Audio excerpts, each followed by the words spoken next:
Aza dino fa tsy olon'olom-pony ianao. Aza dino fa misy tombam-bidiny ianao eo anatrehan'Andriamanitra. Aza dino fa zanak'Andriamanitra ianao.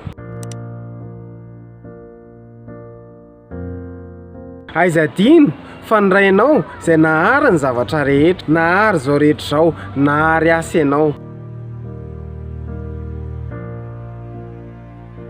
Noho izany tsisy nininana sakatsakany eo amin'ny lalanao, mandrosoa hatrany fa ny tanan'Andriamanitra mitrotra ho anao. Misaotra anao nanaraka amin'ny vidéo hatramin'ny farany. Raha nafinaritra anao ny vidéo dia aza misalasala, milike, micommente sy mipartager maximum amin'izay groupe misy anao any. Dia misaotra anao nanaraka hatramin'ny farany dia manome fotoanantsika amin'ny herin'ny an'io toy izao indray. Veloma tompoko!